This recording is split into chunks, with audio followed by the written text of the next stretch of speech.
bergerak berbagi untuk negeri, guru penggerak majukan pendidikan, guru penggerak menghamba pada murid, kreatif rancang pembelajaran, hargai potensi, tingkatkan prestasi, lahirkan profil pelajar Pancasila. Bismillahirrahmanirrahim. Assalamualaikum warahmatullahi wabarakatuh.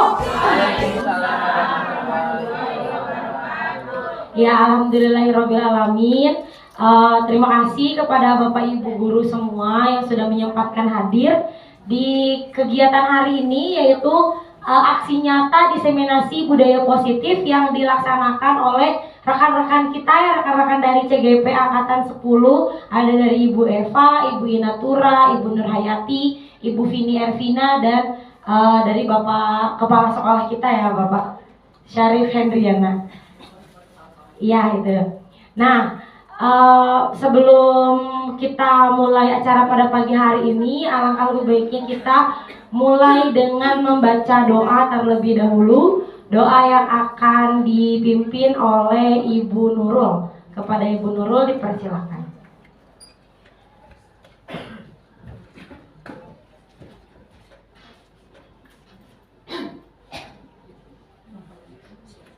Bismillahirrahmanirrahim. Assalamualaikum warahmatullahi wabarakatuh.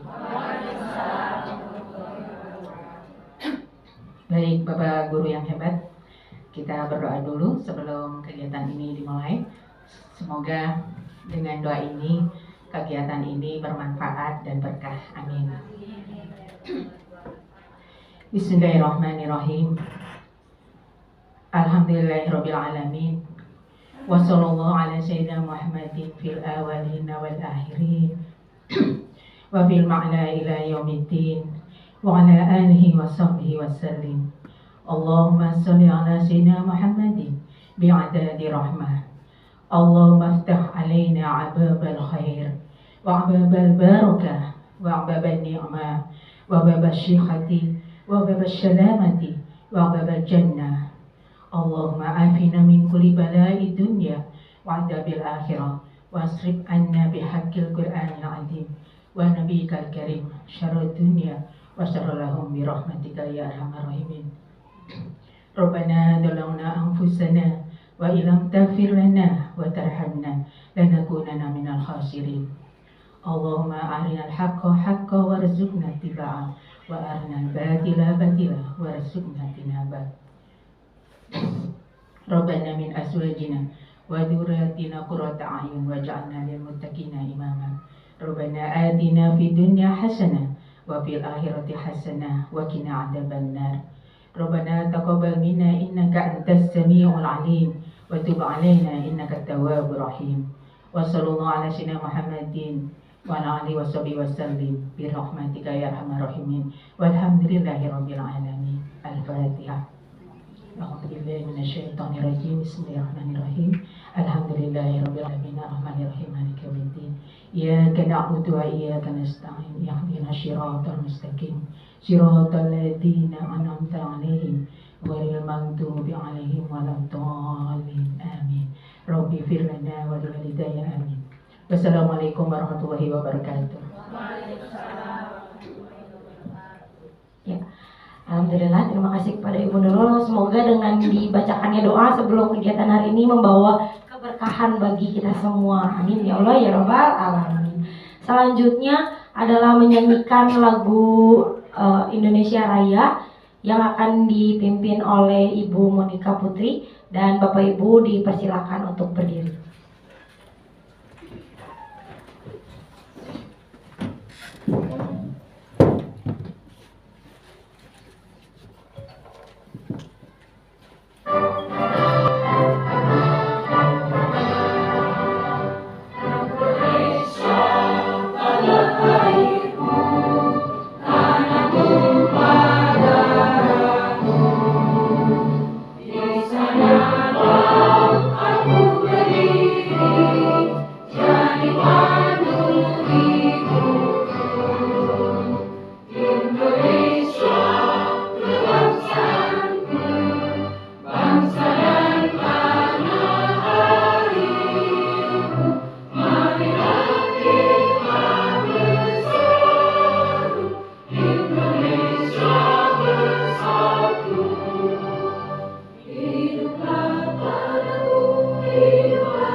dipersilakan untuk duduk kembali. Ya, kita masuk ke acara selanjutnya, yaitu sambutan dari Kepala Sekolah SD 1 Negeri Kidul yang akan diwakili oleh Bapak Hafid. Kepada Bapak Hafid, dipersilakan.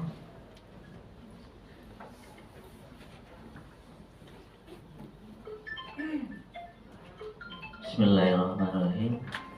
Assalamualaikum warahmatullahi wabarakatuh. Alhamdulillahirabbil alamin.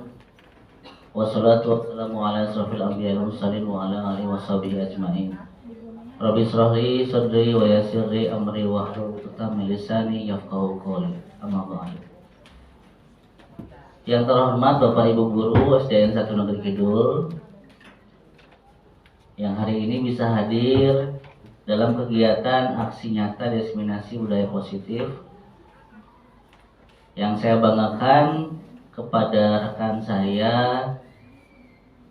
calon guru penggerak angkatan 10, Ibu Eva Dewi Rahayu. Mana Bu Eva?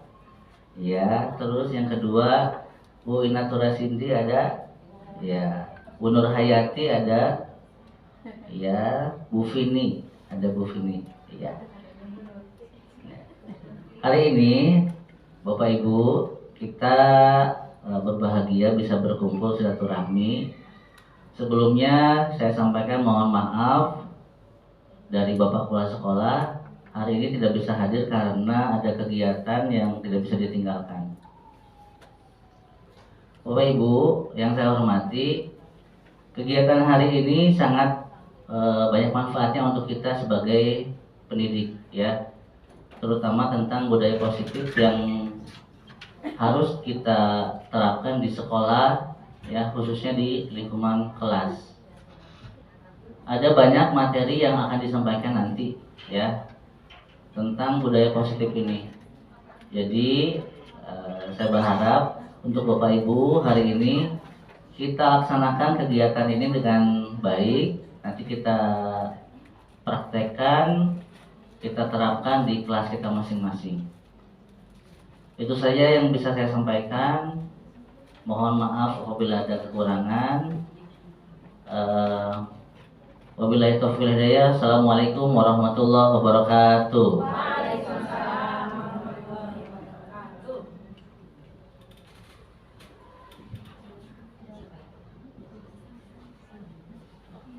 Ya,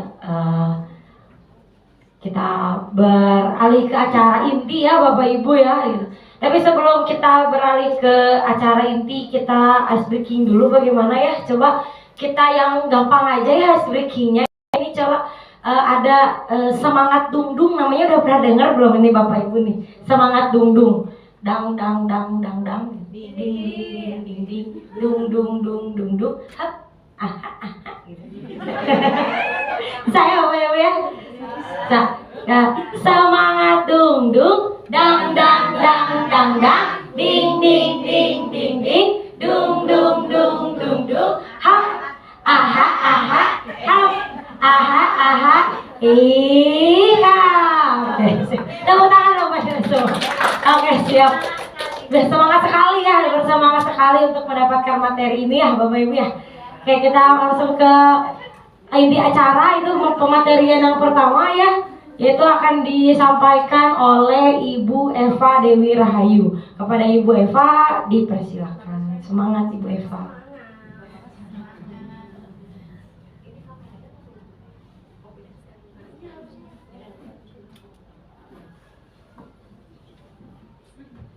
Ya, bismillahirrahmanirrahim. Assalamualaikum warahmatullahi wabarakatuh. Waalaikumsalam warahmatullahi wabarakatuh. Masih semangat ibu-ibu, bapak-bapak? Semangat ya, alhamdulillah. Alhamdulillah, saya senang sekali hari ini diberi kesempatan kepada kami berempat dalam melaksanakan amanah dalam pendidikan guru penggerak ini. Ada salah satu amanah yang harus disampaikan sama Bapak Ibu. Jadi mohon maaf sebelumnya, sebetulnya nanti berapa 7 jam apa 10 jam? 12 jam ke depan. Kayak Jadi beberapa waktu ke depan nanti kita akan belajar bersama ya Bapak Ibu ya. Di sini kita berempat tidak ada maksud untuk menggurui, ngajarin, bukan seperti itu ya. Jadi di sini saya akan menyampaikan informasi kepada Bapak Ibu, guru-guru yang saya cintai di sini semua. Jadi kita berbagi informasi dan belajar bersama, mungkin tepatnya seperti itu ya Bu ya. Yang nanti materinya Bapak Ibu aplikasikan di kelasnya masing-masing dan di lingkungan sekolah tentunya. Seperti itu. Jadi mohon perhatiannya semuanya sebelumnya ya. Nanti akan ada beberapa materi yang akan disampaikan, nanti kita bergantian menyampaikannya. Boleh slide selanjutnya Pak Imam. Sebelum ke pertanyaan pemantik biar lebih semangat dan kita cek konsentrasinya, boleh minta tepuk ya. Contohnya seperti ini, namanya tepuk 1, 2, 3. Kalau saya bilang tepuk 1, prok prok prok, hu. Ya gitu ya. Tepuk 2, prok prok prok, ha. Tepuk 3, prok prok prok, hu, ha. Gitu ya? Bisa? Coba. Tepuk 1, ha. Tepuk 2, ha. Tepuk 3, hu, ha. Gitu. Sekali lagi ya. Tepuk 1, hu. Tepuk 2, ha. Tepuk 3, hu, ha. Udah huha belum? Sudah cukup ya, terima kasih. Nah, Bapak Ibu sebelumnya di sini kita lihat ada 3 pertanyaan pemantik. Apakah Anda setuju dengan pernyataan ini? Yang satu adalah hukuman dapat mendisiplinkan anak, katanya. Kita tahu dengan hukuman atau juga disebut dengan sanksi ya. Sanksi, hukuman atau sanksi. Nomor 2, pemberian hukuman dengan hal positif seperti membaca atau membersihkan halaman sekolah dapat meningkatkan disiplin anak, katanya. Pemberian hukuman dengan hal positif. Jadi hukuman itu katanya ada yang esensinya mengandung hal positif, tapi itu dengan nama hukuman tapi positif, katanya gitu. Setuju nggak kalau misalnya hukuman hal positif seperti membaca atau membersihkan halaman sekolah dapat meningkatkan disiplin anak? Setuju? Ada yang tidak setuju? Disimpan dulu jawabannya ya. Lalu selanjutnya yang ketiga, memberi penghargaan dapat meningkatkan motivasi belajar anak. Setuju? Ada yang tidak? Memberi penghargaan dapat meningkatkan motivasi belajar anak. Penghargaan itu apa sih Bapak Ibu? Penghargaan, pujian boleh, berbentuk pujian penghargaannya. Lalu benda atau makanan itu juga sebuah penghargaan ya. Betul. Terus yang ketiganya memberi penghargaan dapat meningkatkan motivasi belajar anak, katanya. Ada yang setuju, ada yang tidak. Simpan lagi jawabannya. Selanjutnya Pak Imam boleh. Nah, kita lihat dulu apa yang dimaksud dengan budaya positif. Budaya positif adalah perwujudan nilai-nilai keyakinan, kebiasaan yang diterapkan di sekolah. Budaya positif harus berpihak pada murid sehingga menjadi berkembang, bernalar kritis dan bertanggung jawab, mampu menimbulkan perubahan paradigma belajar. Begitu ya. Kalau misalnya dari kata-kata budaya sendiri itu artinya apa ya, Bapak Ibu? Budaya adalah kebiasaan. Berarti budaya itu sesuatu yang dilakukan, ya, sesuatu yang dilakukan, sebuah usaha yang dilakukan oleh seseorang, ya, yang menjadi sebuah kebiasaan, begitu ya, menjadikan budaya positif. Boleh selanjutnya Pak Imam. Nah, berikut adalah eksplorasi konsepnya sendiri dari budaya positif itu ya Bapak Ibu. Ada 6, terdiri dari 6 eksplorasi konsep dari budaya positif itu sendiri, terdiri dari 6 poin, yaitu 1. Disiplin positif dan nilai-nilai kebajikan universal. Kebajikan kebajikan universal. Kedua, teori motivasi, hukuman dan penghargaan dan restitusi. Bukan restitusi ya. Awas keceletot bilangnya. Apa? Restitusi. Sudah ada yang pernah mendengar restitusi? Sudah ada yang mendengar ya? Barusan ini ya sudah mendengar. Tapi nanti kita pelajari sama-sama restitusi itu apa. Yang ketiga adalah keyakinan kelas. Yang keempatnya, kebutuhan dasar manusia dan dunia berkualitas. Yang kelima adalah ada 5 posisi kontrol. Nah, yang keenamnya sendiri yaitu segitiga restitusi. Nah, ke-6 poin ini kita akan bahas bersama-sama, kita akan pelajari bersama-sama ya Bapak Ibu. Baik, selanjutnya Pak Imam. Nah, di sini kita akan masuk pada pembelajaran 2.1 yaitu disiplin positif dan nilai-nilai kebajikan universal. Lalu selanjutnya, nah, mari kita coba ya Bapak Ibu. Sekarang Anda adalah A. Kita lakukan bersama-sama ya. Anda adalah A. Tugas Anda adalah mengepalkan salah satu tangan Anda. Mengepalkan salah satu tangan Anda. Coba Anda bayangkan bahwa Anda menyimpan sesuatu yang sangat berharga di dalam kepalan tangan Anda. Anda perlu menjaga benda tersebut sekuat tenaga Anda karena begitu pentingnya untuk kehidupan Anda. Tugas rekan Anda yang B adalah mencoba dengan segala cara untuk membuka kepalan tangan Anda. Teman Anda boleh yang B itu boleh membujuk, menghardik, mengintimidasi, memarahi, menggoda, menggelitik, bahkan menawari Anda uang agar Anda bersedia membuka kepalan tangan Anda. Apa yang terjadi? Coba, kira-kira kalau misalnya dalam genggaman tangan Bapak Ibu mempunyai sesuatu yang sangat berharga yang harus dijaga. Lalu ada rekan kita yang mau dengan segala cara dan pengorbanannya mau membuka sesuatu kepalan kita ini. Kira-kira apa yang Bapak Ibu akan lakukan? Dipertahankan. Lalu diapain lagi? Berusaha ya, kita juga berusaha untuk mempertahankan, menjaga. Walaupun dikasih uang loh. Mau nggak dibuka kepalanya? Enggak, yakin? Kenapa? Berbeda. Kalau Bu Vera gimana?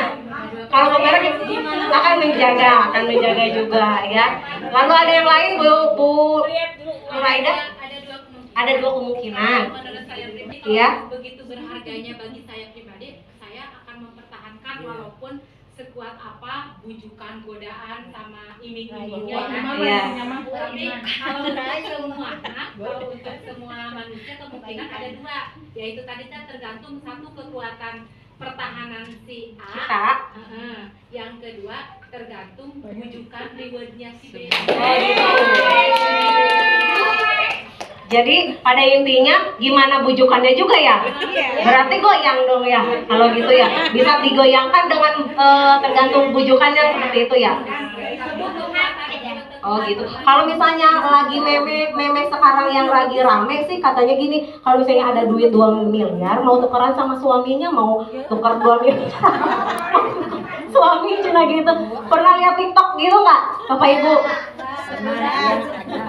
Tuker aja 2 miliar, apa mau dipertahankan suaminya atau tuker 2 miliar? 2 miliar, 5 miliar, mawar lagi. Iya, jadi di TikTok itu ada kayak gitu.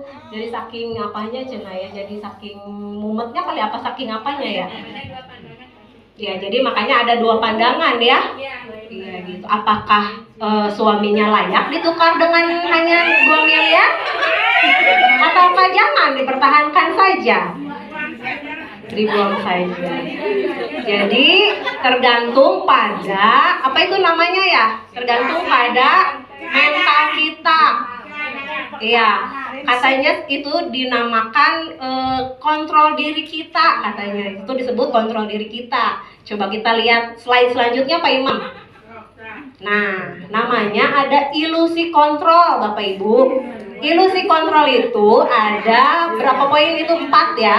Yang pertama adalah katanya psikiater dan pendidik, dokter, ini kata dokter ya, seorang psikiater dan pendidik, Dr. William Glasser dalam kontrol teori yang kemudian hari berkembang dan dinamakan choice theory, meluruskan beberapa miskonsepsi tentang makna kontrol. Ada satu, ilusi guru mengontrol murid. Pada dasarnya kita tidak dapat memaksa murid untuk berbuat sesuatu jikalau murid tersebut memilih untuk tidak melakukannya. Walaupun tampaknya guru sedang mengontrol perilaku murid. Hal demikian terjadi karena murid sedang mengizinkan dirinya dikontrol. Saat itu, bentuk kontrol guru menjadi kebutuhan dasar yang dipilih murid tersebut. Teori kontrol menyatakan bahwa semua perilaku memiliki tujuan, bahkan terhadap perilaku yang tidak disukai. Jadi, seorang guru itu memiliki hipnotis untuk murid-muridnya. Namanya ilusi kontrol. Yang pertama tadi ilusi guru mengontrol murid. Yang kedua, coba kita mau tahu. Belum Pak Imam, masih yang tadi. Yang selanjutnya adalah ilusi bahwa semua penguatan positif efektif dan bermanfaat. Penguatan positif atau bujukan adalah bentuk-bentuk kontrol. Segala usaha untuk mempengaruhi murid agar mengulangi suatu perilaku tertentu adalah suatu usaha untuk mengontrol murid tersebut dalam jangka waktu tertentu. Kemungkinan murid tersebut akan menyadarinya dan mencoba untuk menolak bujukan kita. Atau bisa jadi murid tersebut menjadi tergantung pada pendapat sang guru untuk berusaha. Dan selanjutnya, ada yang mau bisa bantu baca? Yang ketiga? Nggak kelihatan? Ya. Yang ketiga adalah ilusi bahwa kritik dan membuat orang merasa bersalah dapat menguatkan karakter. Isinya yaitu menggunakan kritik dan rasa bersalah untuk mengontrol murid menuju pada identitas gagal. Mereka belajar untuk merasa buruk tentang diri mereka. Mereka mengembangkan dialog diri yang negatif. Kadangkala sulit bagi guru untuk mengidentifikasi bahwa mereka sedang melakukan perilaku ini, karena seringkali guru cukup menggunakan suara halus untuk menyampaikan pesan negatif. Dan selanjutnya yaitu ilusi bahwa orang dewasa memiliki hak untuk memaksa. Banyak orang dewasa yang percaya bahwa mereka memiliki tanggung jawab untuk membuat murid-murid berbuat hal-hal tertentu. Apapun yang dilakukan dapat diterima selama ada sebuah kemajuan berdasarkan sebuah pengukuran kinerja.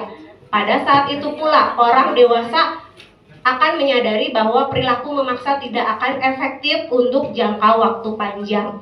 Dan sebuah hubungan permusuhan akan terbentuk. Ya, jadi dari beberapa ilusi ini banyak hal-hal yang harus guru ilustrasikan kepada murid-muridnya dalam hal-hal yang positif. Ya, jadi dengan kata lain, mau bagaimanapun, kalau misalnya gurunya vibes-nya itu positif, pasti akan menularkan hal-hal positif juga pada murid-muridnya, seperti itu ya. Selanjutnya boleh Pak Imam. Nah, lalu bagaimana seseorang bisa berubah dari paradigma stimulus respon kepada pendekatan teori kontrol? Katanya kata Stephen R. Covey dalam Principle Center Leadership tahun 91 mengatakan bahwa Bila kita ingin membuat kemajuan perlahan, sedikit-sedikit, ubahlah sikap atau perilaku Anda. Namun bila kita ingin memperbaiki cara-cara utama kita, maka kita perlu mengubah kerangka acuan kita. Ubahlah bagaimana Anda melihat dunia, bagaimana Anda berpikir tentang manusia. Ubahlah paradigma Anda, skema pemahaman dan penjelasan aspek-aspek tertentu tentang realitas. Jadi intinya dari pertanyaannya Stephen R. Covey adalah kalau misalnya kita ingin muridnya yang berkarakter baik, yang mempunyai kebajikan-bajikan yang universal, hal-hal yang positif, tentu kita harus menularkan hal positif. Selanjutnya, nah, apa yang dimaksud dengan perubahan paradigma stimulus respon dengan teori kontrol? Jadi guru itu harus mempunyai kontrol untuk murid-muridnya, Bapak Ibu. Yang awalnya kita mencoba mengubah orang agar berpandangan sama dengan kita, ternyata tidak seperti itu. Teori kontrolnya, kita berusaha memahami pandangan orang lain tentang dunia. Bisa dipahami nggak? Kita berusaha memahami pandangan orang lain. Jadi kita tidak memaksakan pandangan kita harus sama dengan kita, ya orang lain sama dengan kita. Tapi kita harus yang memahami pandangan orang lain. Harus mengerti dengan keadaan orang lain. Iya, gitu.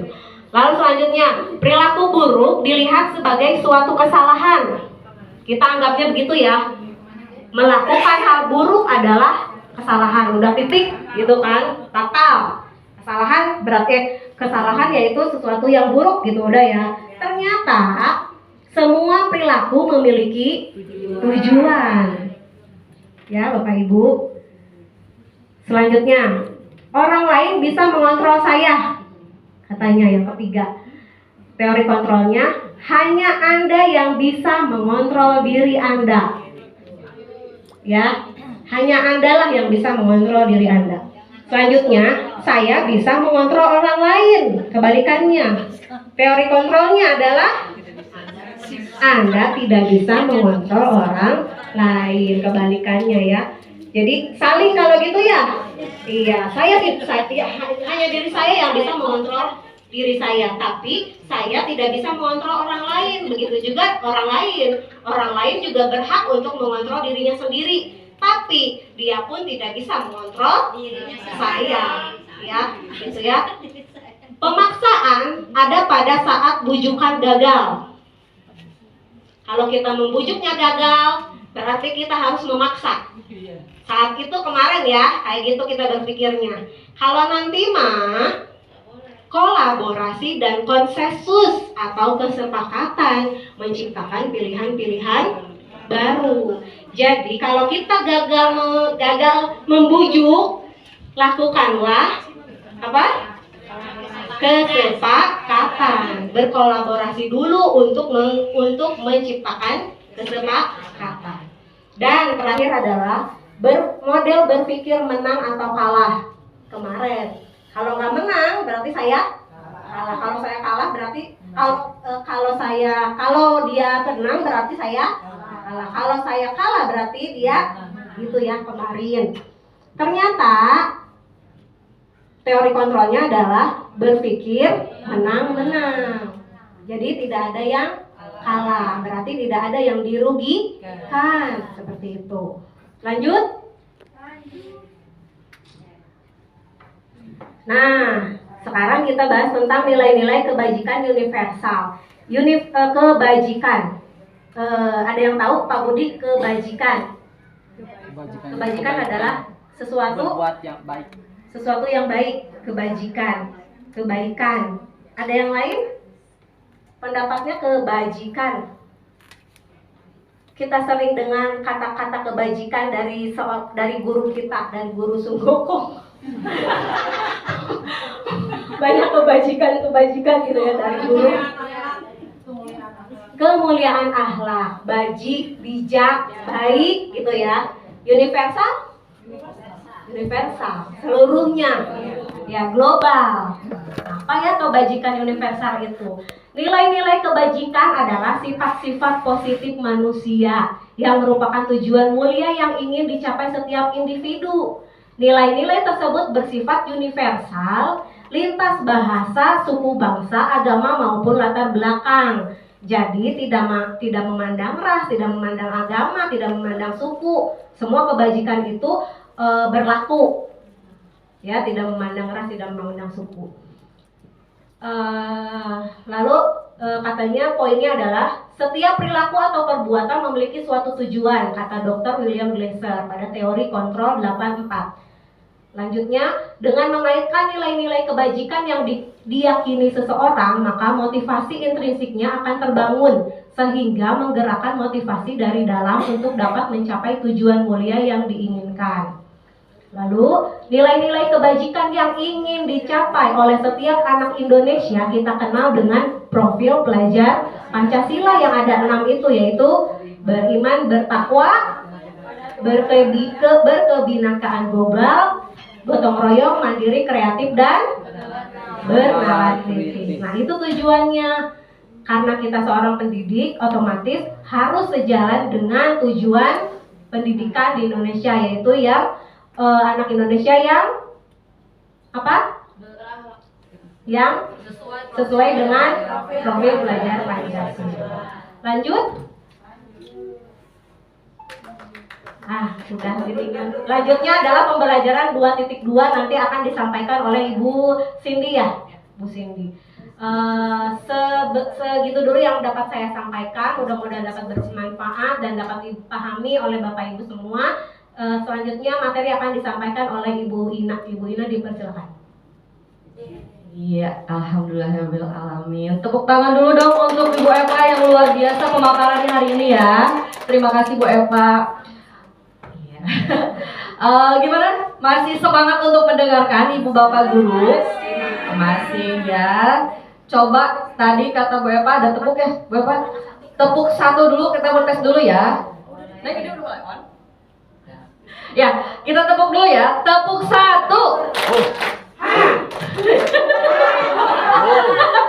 Gimana tepuk 1 pertamanya? Dulu. Tepuk 1. Tepuk 2. Tepuk 3. Iya gitu Mi, ya. Jangan ketukar. Mimi belum apa-apa udah gagal fokus ya. Oke, Ibu Bapak Guru, kita lanjutkan untuk pembelajaran berikutnya ya. 2.2 yaitu tentang teori motivasi, hukuman, penghargaan, dan restitusi. Awas yang kebalik, bukan restitusi. Restitusi guru pejoran kita ya. Ya, tadi sudah disampaikan oleh Bu Eva, pemaparannya cukup jelas ya mengenai teori kontrol dan ingin membangun apa Bu Eva tadi? Budaya positif. Iya, alhamdulillah berarti Ibu mendengarkan nih, langsung dijawab. Alhamdulillah. Ya, budaya positif yang timbul dari dalam diri kita ya, bukan diri kita aja tetapi dari dalam diri siswa kita. Karena yang akan kita didik itu adalah murid-murid kita. Nah, di sini teori motivasi perilaku manusia itu menurut Dian Gosen dalam bukunya Restructuring School Discipline menyatakan ada 3 motivasi perilaku. Jadi ini sudah diteliti ya Ibu sebelumnya oleh Dian Gosen ini. Jadi manusia itu mempunyai 3 perilaku. Yang pertama itu untuk menghindari ketidaknyamanan atau hukuman. Ya, itu yang pertama. Lalu yang kedua untuk mendapatkan imbalan atau penghargaan dari orang lain. Dan yang ketiga, untuk menjadi orang yang mereka inginkan dan menghargai diri sendiri dengan nilai-nilai yang mereka percaya. Nah, ini pasti kita sudah disadari atau tidak, ini ada dalam diri murid-murid kita, betul tidak? Iya. Jadi, untuk menghindari ketidaknyamanan atau hukuman. Nah, ini biasanya apa? Apa yang akan terjadi apabila saya tidak melakukannya? Ini biasanya berupa apa?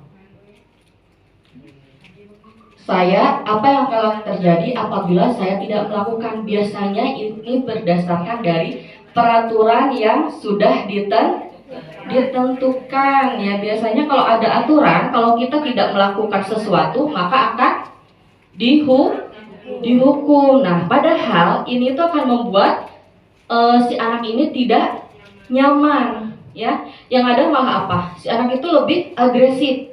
Kalau dihukum, bagaimana rasanya? Kita aja lah, nggak usah anak-anak ya. Kita kalau mendapatkan hukuman, bagaimana perasaan Ibu Bapak? Enak tidak?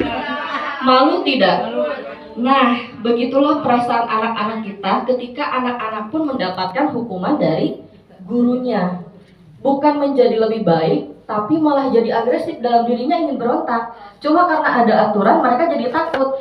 mereka melakukan menuruti aturan itu bukan karena ada kesadaran dalam dirinya, tetapi karena tidak nyaman atau menghindari hukuman, ya. Itu maksudnya. Lalu yang kedua, untuk mendapatkan imbalan atau penghargaan dari orang lain. Nah, ini tadi sudah dibahas oleh Bu Eva dari pertanyaan pematik tadi. Kalau kita memberikan hadiah kepada murid kita, itu bagaimana katanya? Setuju tidak? Setuju. Setuju katanya Bu Eva, ya. Nah, padahal sebetulnya itu baik ya. Sebetulnya baik, menurut kita itu baik, betul. Betul. Karena apa? Tidak setuju. Mimi mulai goyah. Mimi mulai goyah kelihatannya. Ya. Apa yang saya dapatkan apabila saya melakukannya? Nah, itu juga betul. Pemberian hadiah kepada siswa, gitu kan ya, bisa meningkatkan motivasi siswa, itu betul. Tapi ada sesuatu yang diharapkan dari motivasi tersebut. Bagaimana kalau kita pada saat itu tidak memberikan hadiah? Apakah siswa itu termotivasi? Tidak. Nah, itu. Makanya untuk kurikulum Merdeka ini tidak boleh ada hadiah. Ya. Iya. Makanya sekarang tidak boleh ada juara, tidak boleh ada hadiah. Karena apa? Itu bukan motivasi dari dalam dirinya. Mereka hanya mengejar karena ada sesuatu yang ingin didapatkan. Gitu ya Bapak Ibu ya. Nah, misalkan Mimi, ya jago matematika. Bu Mimi dikasih hadiah ya, berupa kado nih. Kadonya entah itu apa, kue atau makanan. Nah, itu sebetulnya boleh saja, tapi bukan berbentuk yang apa ya, kayak juara satunya matematika si ini, juara duanya si ini. Nah, tidak seperti itu. Kalau untuk hadiah apresiasi itu boleh. Apresiasi, oh karena ini rajin anaknya. Tapi harus rata dan adil.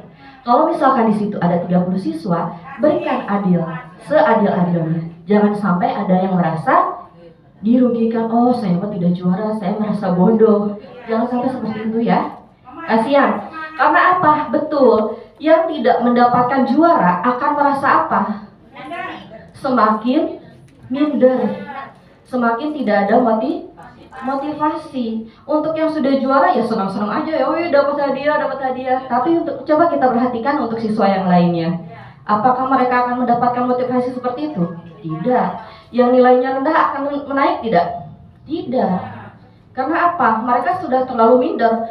Ah, udah saya mah bodoh, si itu mah udah pinter, ya udah nggak apa-apa. Tidak seperti itu ya. Betul.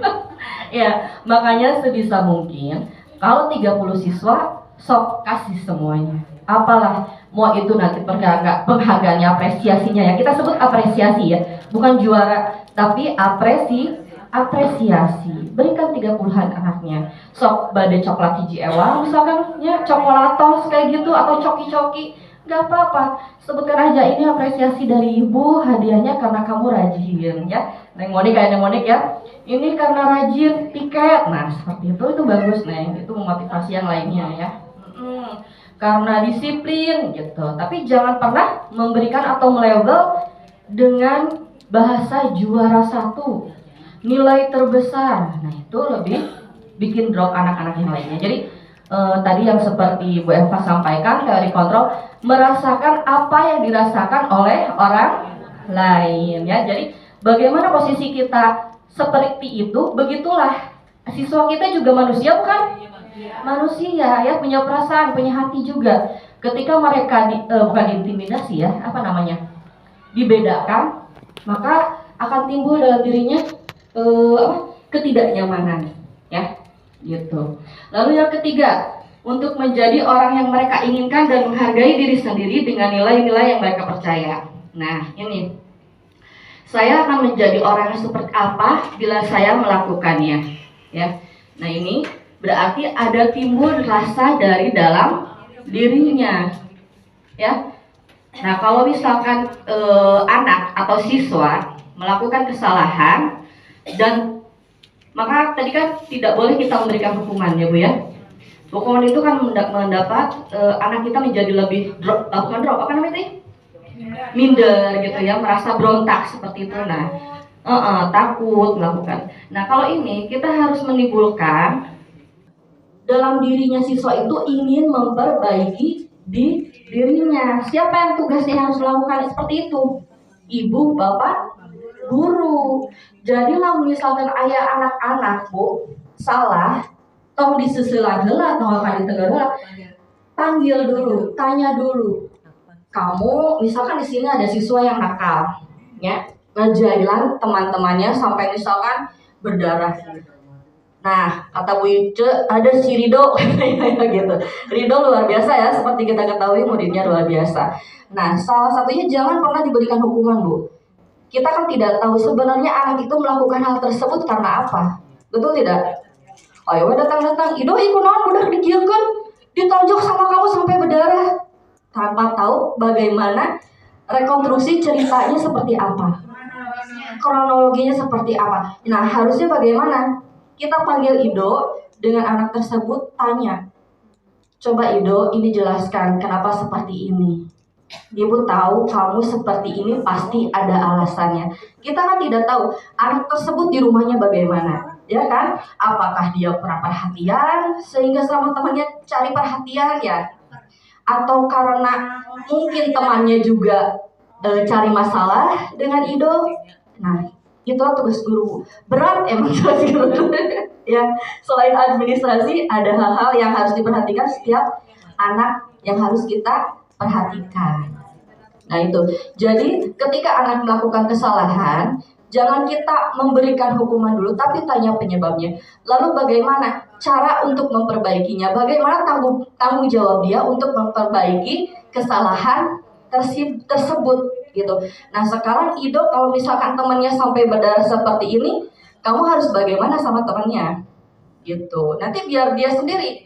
Jangan kita yang memutuskan. Biar dia berpikir, ya kudu kumaha ya. Jadi menimbulkan tanggung jawab dalam dirinya, berpikir, oh ternyata kalau kita melakukan kesalahan ini, kita harus bertanggung jawab, ya tanggung jawab. Ya Bu, nanti saya obati, sok obati sama kamu, kan kamu yang melakukannya, gitu. Jadi di sini kita hanya sebagai jembatan. Bagaimana cara kita berkomunikasi dengan siswa, gitu kan, supaya mereka timbul dalam dirinya kesadaran. Nah inilah motivasi yang disebut motivasi internal, tujuan dari disiplin positif. Jadi bukan hanya motivasi eksternal saja, karena iming-imingi atau karena ketidaknyamanan, tapi karena timbul dalam dirinya sendiri. Gitu. Cukup jelas tidak Bapak Ibu? Jelas ya. Selanjutnya Pak Imam. Nah, ya memang ini sebanyak ini ya Bu ya, perbedaan antara hukuman, konsekuensi dan restitusi. Ya, di Zoom agak, ya saya juga agak riut bacanya Bu ini sebetulnya. Ya intinya kalau hukuman itu bisa dilihat pasti identitasnya akan gagal. Ya, karena tadi ada tekanan, terus membuat anak menjadi agresif, ketidaknyamanan dalam dirinya, dan itu sudah pasti gagal karena dilakukan karena apa? Karena takut, ketidaknyamanan dalam dirinya. Ya, lalu yang kedua konsekuensi. Konsekuensi itu seperti apa Bu? Kumaha konsekuensi teh? Kalau hukuman kan tadi karena apa? Karena tindakan sebagai respon yang dianggap salah, ya, respon yang dianggap salah. Tapi kalau konsekuensi, memahami hubungan antara tindakan dari hasil yang ditentukan. Seperti apa contohnya? Ada yang tahu nggak konsekuensi? Nah, betul tadi Bu Eva ya. Kalau bangun kesiangan, anak-anak akan tepat waktu tidak ada sekolah. Tidak. Maka konsekuensinya apa? Akan telat mengikuti pelajaran. Itu merugikan kita atau merugikan dia? Merugikan anaknya. Ya, itu konsekuensi. Jadi bukan salah kita, gitu kan? Nah, dari situ konsekuensinya kamu harus bagaimana? Kita kasih arahan tadi. Kenapa kamu bisa kesiangan? ya kan? Terus gimana caranya supaya kamu tidak kesiangan? Balik lagi sama anaknya. Pokoknya di sini kita mencoba menjembatani tanpa memberikan hukuman kepada siswa gitu. Lalu yang ketiga apa Bu? Restitusi, bukan restitusi lagi. Ya, restitusi itu yang tadi tindakan memperbaiki diri dari tindakan yang dilakukan dari perilaku yang salah. Jadi tadi cara memperbaiki diri dari sesuatu yang salah tanpa ada hukuman atau punishment seperti itu. Lalu bagus yang mana konsekuensi dengan restitusi? Kira-kira bagus yang mana, Bu?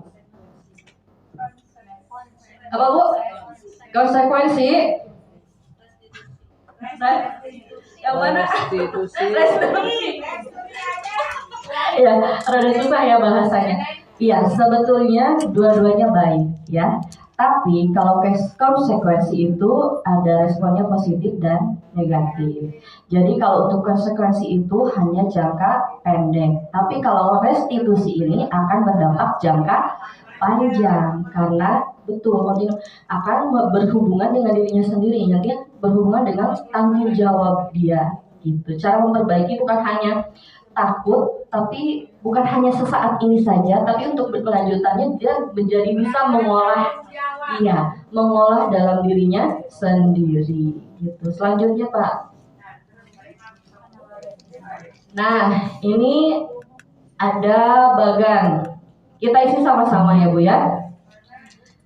Nah tadi setelah dijelaskan tentang perbedaan hukuman, konsekuensi, dan restitusi, maka istilah bagan di bawah ini kira-kira bila seorang guru atau orang tua melakukan tindakan yang dinyatakan di kolom sisi kiri, apakah tindakan tersebut berupa hukuman atau konsekuensi? Kita jawab sama-sama ya Ibu Bapak. Oke, nomor 1 ini tugas kita sebagai guru untuk menambahkan menanamkan disiplin positif kepada anak-anak kita supaya lebih peka gitu mungkin Ibu Bapak. Lanjut Pak Imam. Ya, sepertinya bahasa saya sudah cukup sekian Bapak Ibu guru. Semoga bermanfaat apa yang saya berikan, semoga bisa diterima. Bismillahirrahmanirrahim. Assalamualaikum warahmatullahi wabarakatuh. Waalaikumsalam warahmatullahi wabarakatuh. Seperti tadi halnya rekan saya Ibu Eva dan Ibu Cindy yang telah menyampaikan mengenai dispensasi budaya positif, diseminasi budaya positif. Sekarang saya di sini akan mengadakan pembelajaran 3 mengenai keyakinan kelas. Next. Mengapa tidak peraturan kelas saja? Mengapa harus keyakinan kelas? Mengapa kita memiliki peraturan harus menggunakan helm bila mengendarai kendaraan roda 2? Mengapa kita memiliki peraturan harus datang tepat waktu pada saat mengikuti pelatihan? Untuk mendukung motivasi intrinsik kembali ke nilai-nilai keyakinan-keyakinan, lebih menggerakkan seseorang dibandingkan mengikuti serangkaian peraturan-peraturan. Mungkin begini ya ibu-ibu maksudnya, mengapa kita, misalnya ibu-ibu contohnya, mengapa ketika kita mengendarai motor kita harus menggunakan helm? Untuk keamanan. Untuk keamanan. Ada lagi yang lainnya Bu? Peraturan ya Bu ya, lumayan daripada ditilang mending menggunakan helm. Nah itu ya Bu ya. Nah seperti itu. Mengapa kita memiliki peraturan harus datang tepat waktu pada saat mengikuti pelatihan ibu-ibu? Supaya disiplin. Betul. Disiplin juga dan tentu saja supaya kita tidak ketinggalan materi. Selanjutnya next. Budaya positif, lingkungan positif, keyakinan kelas dan peraturan kelas. Kalau mungkin kita biasanya ya kebanyakan sebelum saya mengenal CGP ya Ibu ya, otomatis ini pembelajaran bagi saya juga. Emang betul di dalam kelas itu kita harus membuat keyakinan kelas. Jadi sebelum kita mengadakan pembelajaran di kelas baik kelas bawah ataupun kelas atas, sebaiknya kita membuat keyakinan kelas. Terutama misalnya kita mengajak siswa-siswi kita untuk mengadakan keyakinan kelas. Nah, di situ misalnya kita buatkan kesepakatan kelas kita ya Ibu ya. Misalnya kan anak-anak itu kan di kelas suka ada yang mencoret-coret tembok ya, mencoret-coret meja juga ya. Kadang bermain dengan air. Nah, kalau misalnya ibu-ibu ingin supaya anak-anak lebih mengerti dan lebih bertanggung jawab, sebaiknya kita ini nggak Bu, misalnya diperlukan nggak kita membuat kesepakatan kelas? Perlu ya Bu ya. Emang sangat terasa gitu kalau kita membuat kesepakatan kelas itu, otomatis anak-anak jadi punya tanggung jawab. Misalnya ditempel di kertas ya di depan kelas, kita berikan tempelannya. Nanti apa yang akan kita buat dalam kesepakatan kelas itu. Jadi kita dan guru dan siswa mengadakan kesepakatan kelas. Jadi apa yang boleh dilaksanakan di dalam kelas ya, supaya pelajaran sebelum dimulai itu berjalan dengan baik gitu ya Bu ya. Nanti Pak Imam. Next Pak Imam. Pembentukan keyakinan sekolah kelas. Keyakinan kelas bersifat lebih abstrak daripada peraturan yang lebih rinci dan konkret. Keyakinan kelas berupa pernyataan-pernyataan universal. Pernyataan keyakinan kelas senantiasa dibuat dalam bentuk positif. Keyakinan kelas hendaknya tidak terlalu banyak sehingga mudah diingat dan dipahami oleh semua warga kelas. Keyakinan kelas sebaiknya sesuatu yang dapat diterapkan di lingkungan tersebut. Semua warga kelas hendaknya ikut berkontribusi dalam pembuatan keyakinan kelas lewat kegiatan curah pendapat. Bersedia meninjau kembali keyakinan kelas dari waktu ke waktu. Yang jadi pertanyaan, apakah ada ibu-ibu di sini yang sudah membuat kesepakatan kelasnya? Sudah ya Bu ya? Semua sudah. Gimana rasanya Bu setelah ada kesepakatan kelas? Lebih tertib ya Bu ya? Iya, ada perubahannya, lebih teratur ya Bu ya? Apalagi anak-anak di kelas bawah madaya.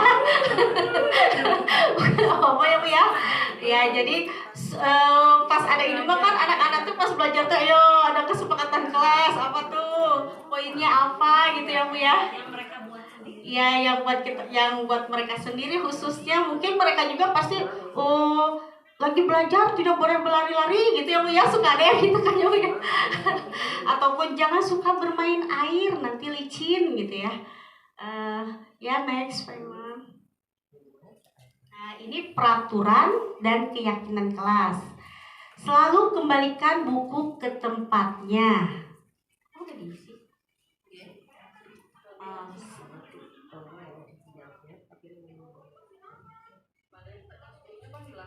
Yang satunya yang kosong. Oh, ini udah langsung diisi ya. Kemarin tuh ada yang kosongnya ibu-ibu. Jadi selalu kembalikan buku ke tempatnya. Nah, itu merupakan masukan ke dalam tanggung jawab. Dilarang mengganggu orang lain. Menghormati orang lain. Hadir di sekolah 5 menit sebelum pembelajaran dimulai. Menghormati orang lain dengan berkomitmen. Menghormati orang lain dan berkomitmen. Ya. Dilarang melakukan kekerasan. Keselamatan menghormati orang lain. Ya. Dilarang menggunakan narkoba. Kesehatan. Ya, kalau di SD mah kayaknya belum ya Bu ya, kalau ke sana ya. Masih belum ya. Kalau anak-anak kita mah ya, nggak mungkin ya perasaan tuh ya. Nggak masih anak SD gitu. Kecuali mulai berpacaran, bener ada ya. Ya, bisa akhirnya jadi jajan sembarangan itu kan untuk kesehatan. Ya itu. Bergantian atau menunggu giliran. Menghormati orang lain, bersabar, kesehatan. Gunakan masker, kesehatan dan keselamatan. Jangan berlari di kelas atau koridor. Keselamatan dan keamanan. Ya, kalau sekarang mungkin kalau untuk menggunakan masker udah mulai jarang ya Bu ya. Kecuali kemarin ya pas Covid emang betul orang-orang semua pada pakai masker ya. Maskernya alhamdulillah laku Ibu. Ayah nama sudah mulai menurun jualan maskernya. Ya, omsetnya jadi menurun termasuk saya. Itu saya pernah. Next. Nah, ini seperti di sini ya ada contohnya juga. Kita membuat kesepakatan kelas. Jadi anak-anak kita arahkan kira-kira hal positif apa yang akan kita terapkan di kelas. Ini contohnya implementasi keyakinan kelas di kelas 3D. Nah, mungkin ibu-ibu yang belum membuat boleh mencoba ya Bu ya. Alhamdulillah ini tuh ada ininya Bu, ada perbaikannya dari anak-anak gitu. Jadi tidak jadi anak-anak tuh kepikirannya, kamu itu kan ada tuh kesepakatan kelas, itu kan kalian yang buat. Jadi kalian yang harus bertanggung jawab. Next. Aduh, kelihatan ke ibu-ibu? Tidak ya? Keyakinan kelas 3D. Ini mah Itu aja yang kebaca, yang lainnya enggak. Biasa ini mah kan namanya juga tulisan anak-anak ya Bu ya. Kalau anak-anak itu tulisannya ya seperti ini gitu ya. Rada ya kurang jelas ya Bu ya. Next.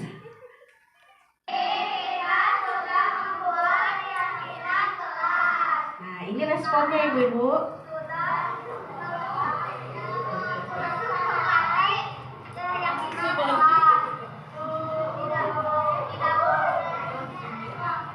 Nah, kita sudah membuat keyakinan kelas. Semangat, ibu-ibu semangat? Masih semangat? Next. Nah, ini refleksinya. Oh, yang satu laginya belum ke play.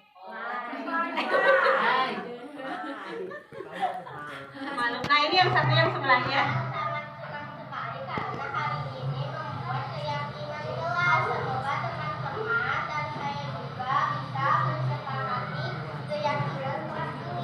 Tepuk tangan, terima kasih ya. Oke, ibu, tepuk tangan juga untuk respon anak-anak murid kita yang sudah membuat keyakinan kelas. Nah, ini refleksinya untuk hari ini ya ibu-ibu ya. Implementasi pembuatan keyakinan kelas seharusnya dilaksanakan pada awal tahun ajaran ya Bu ya.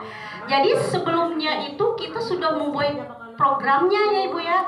Misalnya mau dibuatkan apa nih untuk tahun ajaran tahun sekarang gitu ya Bu ya. Bahasa yang digunakan masih terkesan seperti peraturan kelas, bukan keyakinan kelas.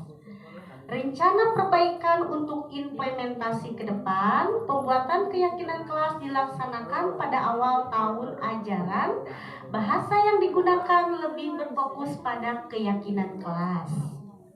Next.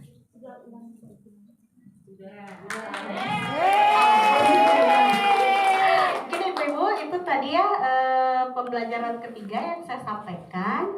Bila mana masih ada kekurangan dan materi yang keempat, yaitu dengan berjudul kebutuhan dasar manusia dan dunia berkualitas.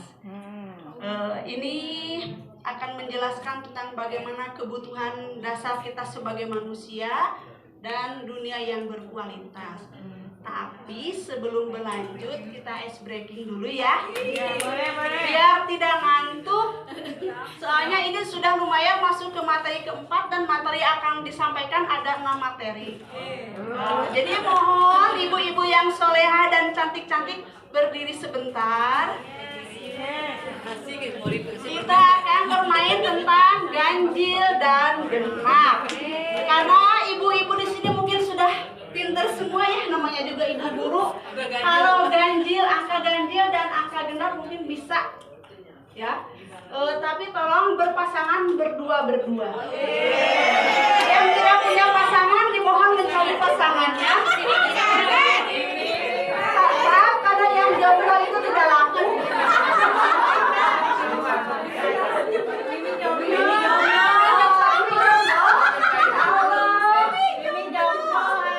Bu Epa, boleh dibantu, kasihan Mimi jomblo. Oh iya, dibantu. Oke. Sekarang setiap pasangan boleh berhadap-hadapan.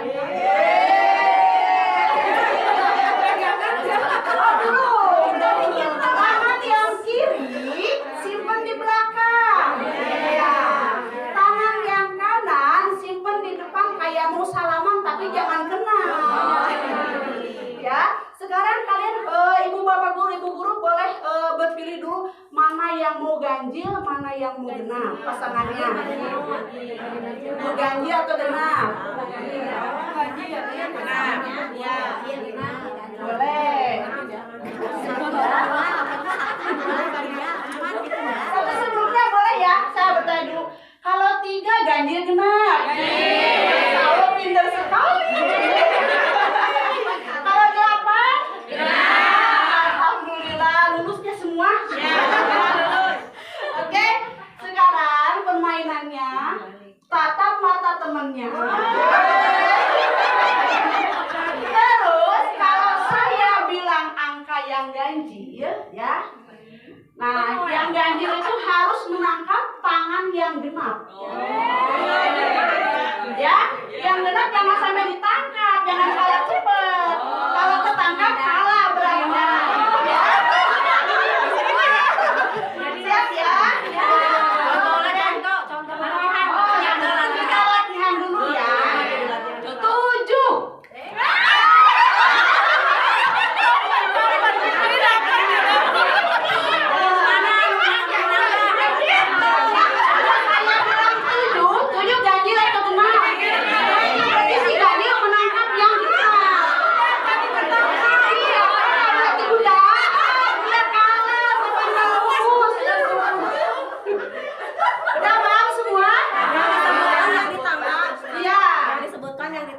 Yang saya sebutkan berarti yang tidak disebutkan yang ditangkap. Misalkan saya tadi bilang 7, yang merasa ganjil, 7 kan ganjil, tangkap si genap. Si genap ingat tangannya buru-buru kabur. Tadi kaget jadi kepegang.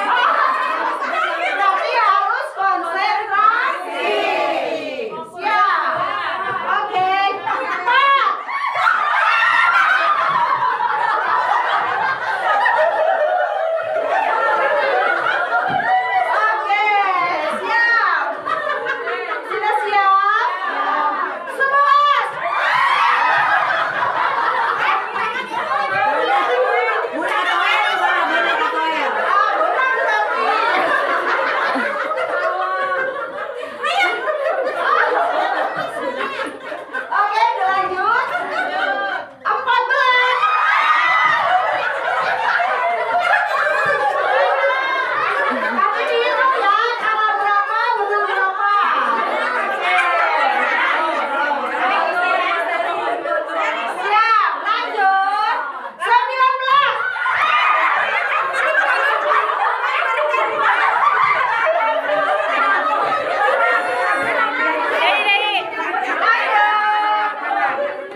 lumayan lah Bapak olahraga ya.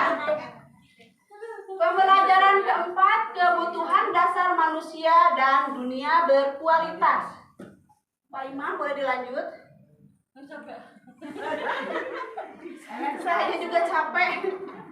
Kebutuhan dasar manusia menurut Dr. William Glasser itu ada 6.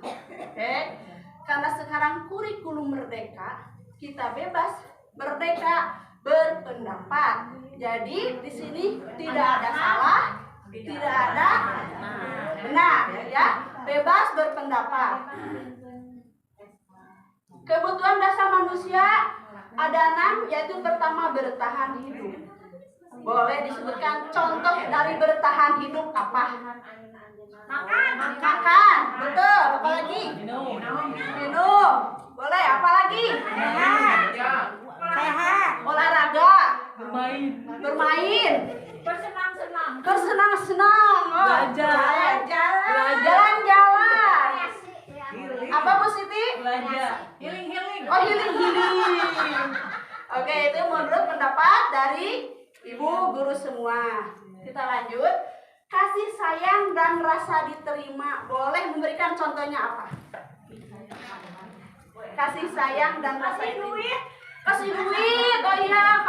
Kalau menurut anak-anak ya, orang itu mah baik katanya kalau karena suka ngasih duit. Bisa memberikan contoh yang lain? Disapa dengan ramah. Disapa dengan ramah. Ada lagi? Oh, tidak pernah marah-marah bisa. Mi, apa Mi? Dicintai. Mimi dicintai. Ya. Karena tadi Mimi tidak ada pasangannya, jadi merasa tidak dicintai. Kita lanjut. Yang ketiga adalah penguasaan. Ayo, siapa yang mau memberikan contoh dari penguasaan? Ya, penguasaan. Maksudnya berkuasa. Penguasaan. Ya, boleh. Bebas. Menurut pengertian dari Ibu, apa itu penguasaan? Kemampuan di dalam memahami ilmu. Bisa, betul sekali. Boleh tepuk tangan buat Mimi. Tepuk hebat dong, tepuk hebat.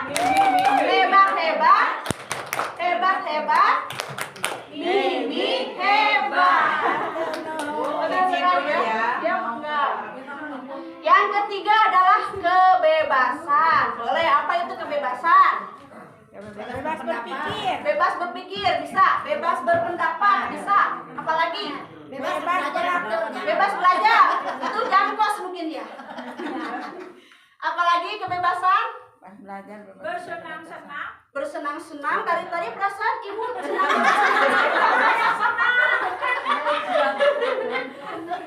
Ada yang mau menambahkan? Bebas bermain. Kita lanjut. Yang terakhir adalah Parmunani kesenangan.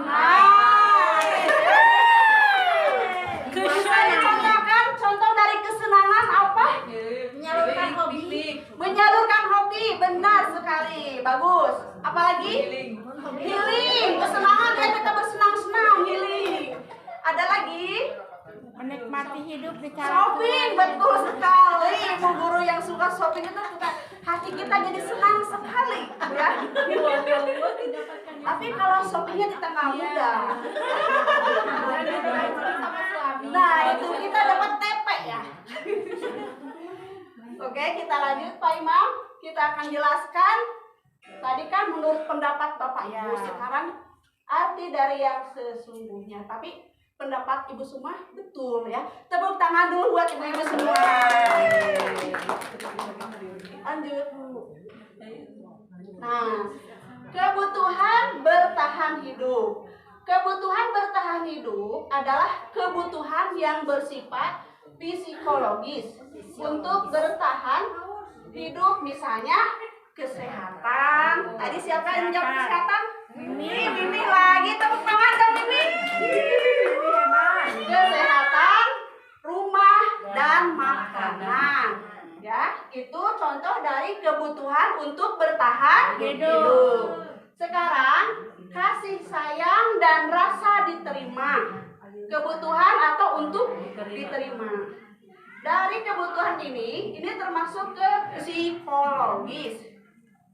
Kebutuhan untuk contohnya seperti kebutuhan untuk disayangi dan diterima meliputi kebutuhan akan hubungan dan koneksi sosial bersama gengnya, ya itu berarti kita merasa diterima bersama circle-nya. Contohnya kebutuhan untuk memberi dan menerima kasih sayang nih, ya memberi dan menerima kasih sayang dan meliputi kebutuhan hubungan dan koneksi sosial. Kan dengan pasangan hidup, tahu enggak? Oh, dengan pasangan hidup. Ya Allah, Kita lanjut ya. Dan kebutuhan untuk menjadi bagian dari suatu kelompok. Kebutuhan ini juga meliputi keinginan untuk tetap terhubung dengan orang lain, seperti teman, keluarga, pasangan hidup nih ada lagi ternyata, binatang peliharaan, dan kelompok di mana kita bergabung. Ya.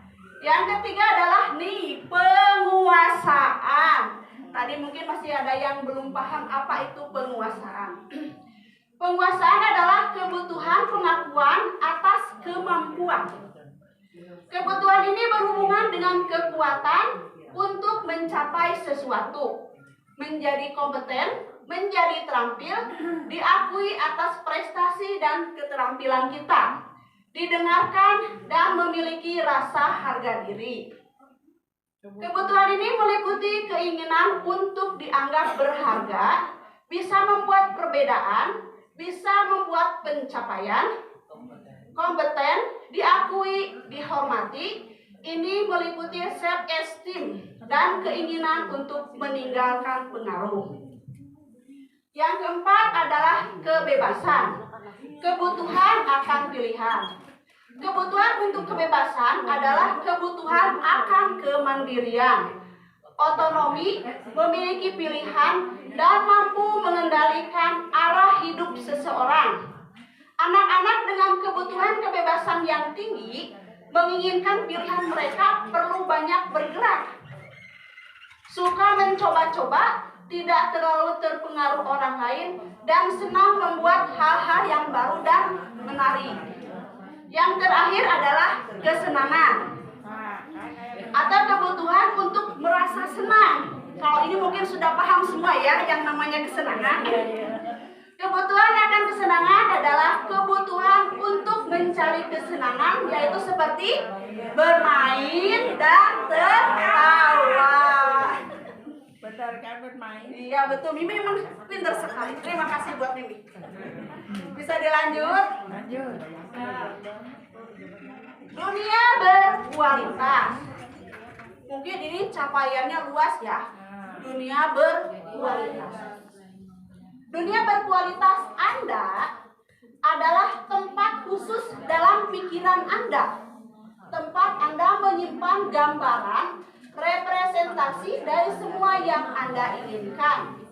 Bisa berisi orang-orang, hal, dan apa saja yang terbaik dalam hidup Anda, dan membuat Anda merasa bahagia dan terpenuhi kebutuhan dasar Anda. Menurut Dr. William Glasser menyebutnya seperti semacam album foto, sehingga isinya tidak akan terlalu banyak, hanya akan terdiri dari beberapa hal saja yang sangat signifikan dan benar-benar terbaik dalam hidup Anda, yang membuat hidup Anda menjadi lebih bermakna. Jadi yang dimaksud dunia berkualitas itu adalah kenangan-kenangan yang terindah, yang sangat bermakna, yang direkam di dalam pikiran Anda itu. Jadi tidak mencakup luas keluar. Itu maksud dari dunia berkualitas. Kebutuhan dasar bersifat lebih umum dan universal, sedangkan dunia berkualitas lebih unik dan personal. Terima kasih untuk materi hari ini, materi dunia berkualitas. Mungkin bisa dilanjut oleh bab yang kelima oleh Bu Inatura sama Bu Pini. Terima kasih.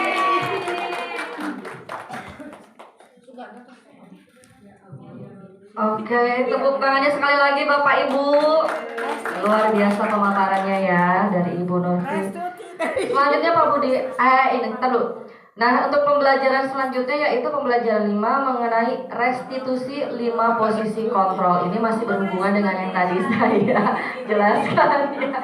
Sepertinya iya, ini kolaborasi antara saya dengan Ibu Feni. Jadi tidak akan terlalu panjang. Sebelumnya tepuk tangan dulu untuk Ibu Feni.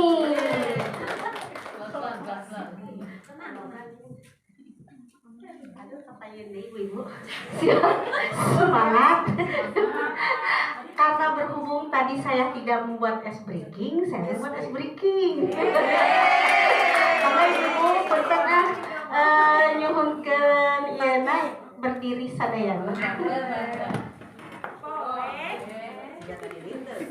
Mulai nama tidak usah berpasangan nih ibu. Sekarang mah kita mah untuk melatih ini aja badan biar tidak terlalu pegal. Jadi silakan ibu-ibu berhitung. Contohnya seperti ini: 1, 2, 3, 4, 5, 6 gitu ya. Jadi perbedaannya 1, 2, 3. 5 posisi kontrol itu yaitu terdiri dari adanya apa aja ibu-ibu? Penghukum, boleh, manajer, pemantau, teman, dan pembuat merasa bersalah. Nah, di sini ada yang namanya penghukum. Coba Pak Budi next.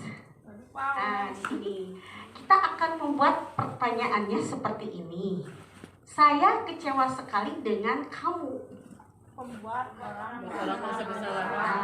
merasa orang bersalah. Yang keduanya, kamu tidak pernah benar melakukannya. Nah, tadi kontrolnya itu yang tadi ibu-ibu, yang ada penghukum, pemantau, manajer, teman. Nah, ini apa? Kamu tidak pernah benar melakukannya. Merasa bersalah apa gimana? Manajer. Kamu tidak pernah benar melakukannya. Penghukum, oke, siap, kita simpan dulu ya ibu-ibu ya. Yang ketiga, ayolah lakukan demi ibu bapak. Manajer. Siap. Teman apa? Manajer. Apakah kamu mendapatkan stiker bintang hari ini? Teman.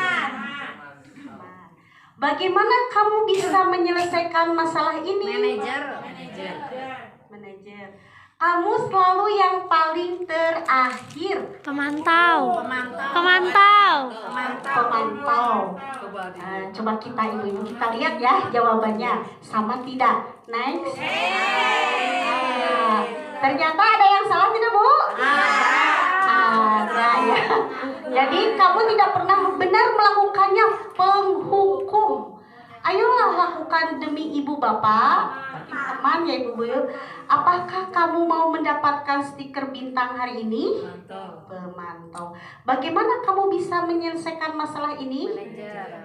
Kamu selalu yang paling terakhir. Kan hiji berarti anu berapa? Berapa Bu? Ada yang 100 Bu? Oke, tepuk tangan dulu aja. Karena ibu-ibu berarti udah mulai konsentrasi ya mengikuti pelajaran ini. Next. Posisi kontrol yang membantu murid memiliki motivasi intrinsik. Nah, di sini. Oh ya, sebentar. Saya lanjutkan dengan teman saya karena ini kan kolaborasi ya Bu ya. Posisi kontrol kita sebagai tadi ada penghukum, ada teman, ada apa lagi? Pemantau, manajer, dan pembuat orang merasa bersalah. Nah, itu semua harus kita miliki Bu sebagai guru. Jadi kita itu harus memiliki ini. Nah, bahasanya pun yang digunakan itu berbeda-beda ya. Jadi ini kasusnya apa nih masalahnya ini anak ini. Nah, bahasa yang kita gunakan juga harus berbeda. Di sini membuat orang merasa bersalah. Nah, ketika ada siswa melakukan kesalahan, maka kita harus bertindak sebagai membuat dia merasa bersalah, menyadari kesalahan dia. Apa kesalahan dia, apa yang telah lakukan. Maka bahasanya, saya kecewa sekali dengan kamu. Kalau misalkan tadi kasus Ido, kata Bu Ica yang nakal ya, katanya gitu. Nah, Ido kenapa sampai kayak gini? Ibu kecewa sama kamu. Kira-kira kalau bahasanya seperti itu ke anak, ngena nggak ke hatinya? Oh, ternyata ibu guru kita kecewa nih sama kita. Kalau muridnya yang gampang sadar akan merasa tergugah. Si ibu teh kecewa ka urang cenah gitunya, pasti akan merasakan hal seperti itu. Setidaknya ada sedikit ke hatinya kena, Bu. Kalau bahasanya orang tua dengan guru itu hampir sama. Ketika orang tua menyatakan kekecewaan kepada anaknya, kita kalau misalkan orang tua kecewa sama kita, kumaha perasaan kita? Kena nggak ke hati kita? Kena. Begitupun dengan murid, karena murid itu orang tuanya, guru itu orang tuanya di sekolah ya. Jadi makanya kita harus menggunakan bahasa yang tepat ketika murid-murid kita melakukan kesalahan. Nah, tadi itu pembuat orang merasa bersalah. Lalu sebagai penghukum. Nah, ini kalau penghukum gimana katanya? Kamu tidak pernah benar melakukannya. Tapi itu betul tidak kalau melakukan seperti hal itu? Tidak ya. Usahakan jangan menggunakan bahasa-bahasa yang negatif kepada siswa kita. Sebandel-bandelnya, senakal-nakalnya anak kita, usahakan gunakan bahasa yang baik untuk anak-anak kita. Cenah orang tua masa ucap nyata, cenah gitunya punya. Ketika kita mengucapkan hal yang tidak baik, maka akan menjadi doa bagi anak kita. Jadi walaupun sejelek-jeleknya anak kita, tetaplah usahakan menggunakan bahasa yang positif. Malah gunakanlah bahasa yang untuk membangun karakter mereka ya.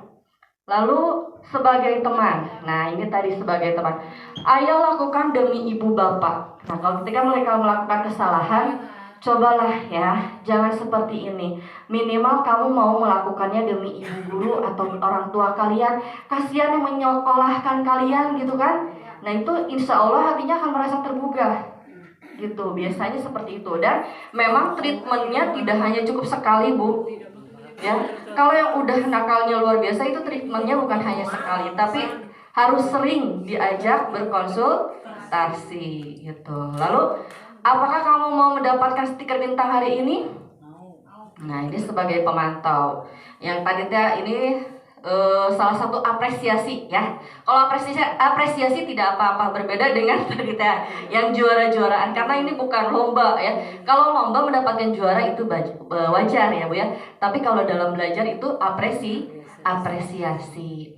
Nah, bagaimana kamu bisa menyelesaikan masalah ini? Nah, kita di situ bertindak sebagai manajer. Bisa tidak kamu memperbaiki masalah ini? Terus gimana caranya? Nah, itu kita sebagai manajer. Yang selanjutnya, kamu selalu yang paling terakhir. Nah, ini juga perkataannya sebagai penghukum ya. Tapi ini menurut saya penghukum itu negatif ya, Bu ya. Jadi akan membuat anak down gitu. Next Pak Budi. Enggak, ke bawah jangan ke atas. Ini mah jadi kembali lagi. Nah, jadi ke atas gini mah. Ke bawah terus. Nah, ini posisi kontrol yang membantu murid memiliki motivasi intrinsik. Jadi motivasi intrinsik itu adalah motivasi yang berasal dari dalam dirinya sendiri ya. Nah, di sini tugas kita sebagai monitor dan manajer. Monitor itu apa? Monitor itu jadi siswa itu patuh pada aturan. Jadi tanpa disadari mereka pun akan patuh sendirinya, tidak perlu didorong, tidak perlu imbalan seperti itu, tapi kesadaran dalam dirinya. Lalu sebagai manajer, nah di sini akan timbul disiplin terhadap dirinya sendiri. Nah, makanya bahasa-bahasa yang digunakannya pun ini. Apa peraturannya? Kalau ketika sudah kita melakukan kesepakatan kelas, ingatkan ketika mereka melakukan kesalahan, ingatkan kembali peraturan kelas yang sudah kesepakatan kelas yang sudah kita buat. Coba kamu mencoret-coret meja, kesepakatan kelasnya seperti apa? Diingatkan kembali. Coba apa peraturannya? Apa yang kamu lakukan? Terus kalau sudah diingatkan, nah kamu mau coret-coret meja. Coba kamu melakukan apa tadi? Seperti itu. Lalu apa konsekuensinya kalau seperti itu? Itu juga dibuat nanti. Jadi kesepakatan kelas itu dibuat, kita membuat kesepakatan, tapi nanti ada konsekuensinya dengan kesepakatan bersama ya. Nanti kalau misalkan tidak melakukan kesepakatan kelas, bagaimana? Dapat hukuman atau tidak? Tapi jangan berupa hukuman ya Bu ya. Konsekuensinya apa gitu ya. Jadi bukan hukuman. Konsekuensinya apa kalau kalian melanggar kesepakatan kelas ini? Nah, gitu bahasanya Bu nanti ya. Misalkan ibu dihukum di tiang bendera. Nah, kita harus tahu tidak boleh seperti itu. Itu karena berbentuk hukuman. Konsekuensinya apa? Nanti dijelaskan oleh ibu. Seperti itu ya Bu. Apa akibatnya ke kamu sekarang? Nah, ketika mereka melakukan kesalahan, kita tanyakan, kalau kamu melakukan kesalahan ini dengan mencoret-coret meja seperti itu, nanti bakalan kayak gimana? Kamu menjadi orang seperti apa? Merasa bersalah tidak melakukan seperti itu. Nah, gitu. Kita harus berposisi sebagai tadi membuat orang merasa bersalah itu, gitu, ya Bu ya. Iya, betul Mimi. Jadi dibuat sadar ya Mi, intinya mah dibuat sadar akan hal-hal yang telah mereka lakukan gitu. Ya betul Mimi. Lalu yang dikatakan guru, apa yang kita yakini tentang kesepakatan kelasnya? Ini pasti berhubungan semua dengan keyakinan kelas. Makanya membuat keyakinan kelas itu Bu, kita juga harus mindset kitanya juga harus berubah dulu. Kira-kira apa yang perlu disepakati di kelas ini? Kita arahkan anak kita gitu. Jadi bukan hanya tabrang-tabrang ya gitu ya. Penting ada kesepakatan kelasnya tidak seperti itu. Tapi kita buat dulu konsep dulu kira-kira kesepakatan kelas apa yang pas untuk di kelas kita. Jadi disesuaikan dengan jenjangnya. Kalau 1-2 kira-kira apa nih kesempatan kelasnya seperti apa? Kelas 3-4 seperti apa kira-kira? Banyak hal-hal apa yang sering dilakukan oleh jenjang-jenjang anak tersebut. 5-6 apa nih kesepakatan kelasnya. Jadi tetap kita konsep dulu, nanti arahkan anaknya membuat kesepakatan seperti apa. Nanti konsekuensinya juga seperti apa. Jadi ketika mereka melakukan kesalahan, maka kita akan tahu nih nanti kalau membuat kesalahan konsekuensinya seperti ini gitu ya. Jadi masih terarah oleh gurunya gitu Ibu Bapak guru. Nah, sampai sini mungkin jelas ya Bapak Ibu? Oke. Next Pak Budi. Nah, ternyata cuma sedikit Bu kalau pembelajaran bab 5 ini. Untuk selanjutnya bab 6 restitusi juga, tapi segitiga restitusi yang akan disampaikan oleh Ibu Eva terlebih dahulu. Maka Ibu Eva. Assalamualaikum warahmatullahi wabarakatuh. Baik Bapak Ibu, sampailah kita pada materi yang ke-6, yaitu materi terakhir adalah segitiga restitusi. Apa itu segitiga restitusi? Ada yang sudah tahu? Belum. Kalau segitiga? Tahu ya, bangun datar ya, segitiga mempunyai 3 sisi 3 sudut. Ya baiklah, langsung saja kita bahas apa itu segitiga restitusi. Segitiga restitusi adalah suatu proses dialog yang dijalankan oleh guru agar menghasilkan murid yang mandiri dan bertanggung jawab. Dialog cenah Bu, dialognya kayak apa ya? Pakai segitiga segala dibawa-bawa.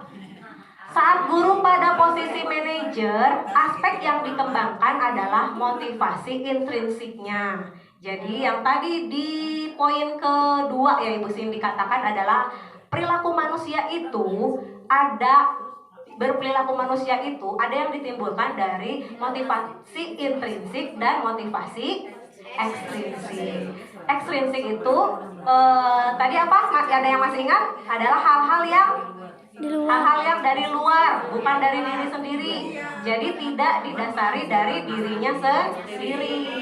Dia berperilaku karena dia hanya diiming-imingi saja, tidak atas dasar kesadaran diri sendiri.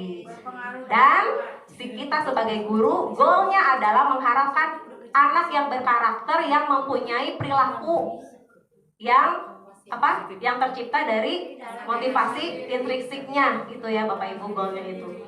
Proses dialog ini digambarkan dalam segitiga restitusi. Seperti apakah digambarkannya? Selanjutnya adalah Nah, kayak gini dialognya bentuknya Bu. Ini ada yang dinamakan segitiga restitusi. Yang pertama dilakukan, coba dari mana dulu kira-kira Bu? Validasi tindakan yang salah, menanyakan keyakinan, atau menstabilkan identitas, atau yang mana dulu? Yang mana dulu? Dari antara tiga ini, yang mana dulu yang harus kita lakukan? Validasi tindakan yang salah. Yang mana dulu ya? Nah, kita kupas satu-satu ya. Bagaimana kalau kita kupas satu-satu supaya lebih jelas? Kalau kita lihat dari menstabilkan identitas dulu, adalah setiap orang pasti pernah melakukan kesalahan. Terus menstabilkan identitas adalah kamu bukan satu-satunya yang pernah melakukan ini. Terus selanjutnya validasi tindakan yang salah. Kamu tentu punya alasan mengapa melakukan itu. Dan selanjutnya, adakah cara yang lebih efektif untuk mendapatkan apa yang kamu butuhkan? Lalu selanjutnya adalah menanyakan keyakinan. Keyakinan kelas apa yang telah kamu sepakati? Atau bisa juga kamu ingin menjadi orang seperti apa? Nah, kita kupas lagi lebih dalam segitiga restitusinya. Next. Nah, jadi yang pertama katanya kita stabilkan dulu identitasnya. Identitasnya apa? Identitas apa? Identitas kesalahan siswa. Yaitu dengan untuk membuat anak yang merasa gagal karena berbuat salah menjadi positif terhadap dirinya. Ya, kita mau menstabilkan dulu, stabilkan nih kesalahannya. Jadi dia tidak merasa bersalah, yaitu dengan cara berkata, kita bisa berkata, berbuat salah itu tidak apa-apa. Lalu, tidak ada manusia yang sempurna. Kemudian, saya juga pernah melakukan kesalahan seperti itu. Gitu. Terus selanjutnya, kita bisa menyelesaikan ini. Atau bapak atau ibu tidak tertarik mencari siapa yang salah, tapi bapak atau ibu ingin mencari solusi dari permasalahan ini. Selanjutnya, kamu berhak merasa begitu. Lalu selanjutnya, apakah kamu sedang mencari teman yang baik buat dirimu sendiri? Kebayang nggak maksudnya ini, Bu? Kalau misalnya ada anak misalnya bawa jajan misalnya lah ya, jajan ya. Jajan. Jadi kita teh jangan langsung, ih kumaha, nggak boleh jajan teh. Jangan langsung gitu. Stabilkan dulu. Dia yang melakukan kesalahan, kegagalannya dia itu kenapa? Tanya dulu kenapa gitu. Gak apa-apa, kenapa gitu ya. Selanjutnya boleh Pak. Nah, validasi tindakan yang salah. Setelah stabil, kita validasi tindakan yang salahnya tersebut. Membantu siswa mengenali basic need atau kebutuhan yang ingin dipenuhinya ketika melakukan kesalahan itu. Pada dasarnya, setiap tindakan manusia tujuannya adalah memenuhi basic need. Tadi kenapa kita belajar 5 kebutuhan manusia itu karena berarti dia melakukan kesalahan atau kegagalan, ada kebutuhannya yang belum terpenuhi. Kenapa dia sampai jajan? Berarti kebutuhan mana yang belum dia penuhi? Dia untuk bertahan hidup bukan? Karena dia jajan? Iya. Nah, atau ada yang merebut makanan temannya. Dia sebenarnya sedang melakukan pertahanan diri. Karena ada kebutuhan yang belum dia penuhi Bapak Ibu sebetulnya. Ya. Terus tujuannya adalah memenuhi basic need. Apakah itu power, freedom tadi kebebasan ya, power adalah penguasaan ya. Terus love and belonging. Apa tadi? Love and belonging? Cinta dan kasih sayang. Fun atau survival, kesenangan dan bertahan hidup. Guru berkatanya seperti ini, Bu. Kamu bisa saja kan melakukan hal yang lebih buruk, tapi kamu tidak melakukannya kan? Atau kamu pasti punya alasan mengapa melakukannya. Apa yang penting bagi kamu? Kamu boleh tetap berusaha menjaga sikap itu, tapi tambahkan sikap yang lain yang baru. Lalu, maukah kamu belajar cara lain untuk mendapatkan yang kamu butuhkan tanpa harus memukul, misalnya ya, kasusnya pukul-pukulan. Terus selanjutnya apakah kamu bisa melakukan dengan baik besok lagi? Seperti itu ya, itu validasi tindakan yang salah. Mungkin selanjutnya bisa dijelaskan sama Bu Nurfi ya. Berarti baru 1, 2 ya, baru 2 sisi ya. Selanjutnya yang tindakan selanjutnya adalah bisa dilanjutkan Pak Budi, menanyakan keyakinan. Nah, akan dilanjutkan oleh Bu Nurfi. Anak melihat kesalahannya dihubungkan dengan norma sosial dan nilai-nilai yang mendasari manusia berinteraksi dengan orang lain. Guru berkata, apa nilai yang kita percaya di kelas atau di sekolah kita? Nilai-nilai universal apa yang telah kita sepakati? Kelas yang ideal itu seperti apa sih? Kamu ingin jadi anak seperti apa? Apa yang kamu rasakan ketika kamu melakukan hal itu? Kamu mau menjadi orang seperti apa? Pak Budi, lanjut.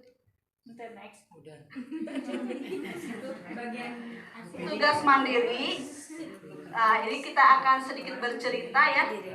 Bacalah skrip di bawah ini dan jawablah pertanyaan. Nanti ibu guru semua bisa bantu saya untuk menjawab pertanyaannya setelah mendengarkan cerita dari Pak Joko dan Mario. Mario dan Adi merupakan murid kelas 6 di SDN 1 Negeri Kidul. Pada jam istirahat, makan siang, saat semua anak lain bermain di luar kelas, mereka diajak bicara oleh guru wali kelas mereka, yaitu Bapak Cecep, di ruangan kelas. Harusnya Pak Joko ya. Direvisi sedikit, ternyata bukan Pak Cecep itu guru olahraga. Kenapa ini Pak Budi? Oh iya, karena Pak Budi guru kelas 5. Pak Joko memanggil Mario dan Adi. Mario, Adi, Bapak tadi dengar laporan dari Bu Guru Piket. Sepertinya kalian dalam masalah ya? Iya. Ada yang bisa Bapak bantu? Apa yang terjadi? Iya Pak, tadi pada jam istirahat pagi kami main lempar-lemparan makanan, tapi tidak sengaja malah kelempar kena wajah Bapak Sarif, kepala sekolah, ketika beliau sedang berjalan. Lalu Pak Joko berkata, kalian main lempar-lemparan makanan kena wajah Bapak Sarif ketika beliau sedang lewat? Iya Pak, dengan wajah yang sedih. Adi, ada informasi yang kamu mau tambahkan? Kata Adi, kami tidak bermaksud melakukannya Pak, tapi kenapa? Kata Pak Joko. Tapi kami tidak sengaja. Lalu Pak Joko bertanya lagi, apakah kalian tahu kalau kalian berada dalam masalah sekarang? Next.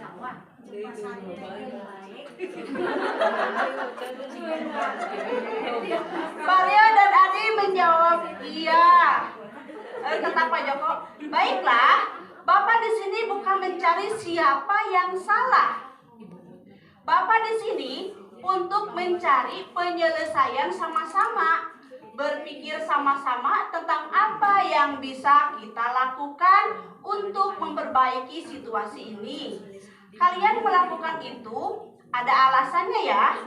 Pasti seru ya main lempar-lemparan makanan? Seru. Adi dan Mario menjawab, iya Pak. Iya, Bapak bisa melihat kalian merasa senang melakukannya. Tetapi yang kalian lakukan merugikan orang lain, sehingga sekarang kalian dalam masalah. Mereka menjawab, iya Pak. Sekarang mari kita bicara tentang keyakinan kelas dan keyakinan sekolah kita. Apa yang kita percaya? Yang mana yang kalian belum tunjukkan? Mario menjawab, kita harus bersikap baik satu sama lain. Kalian berdua ingat dengan baik keyakinan kelas kita kembali pada ketika kalian main lempar-lemparan makanan dan mengenai Bapak Sarif. Apakah ketika kalian melakukan itu kalian menghormati orang lain dan lingkungan? Mereka menjawab, tidak.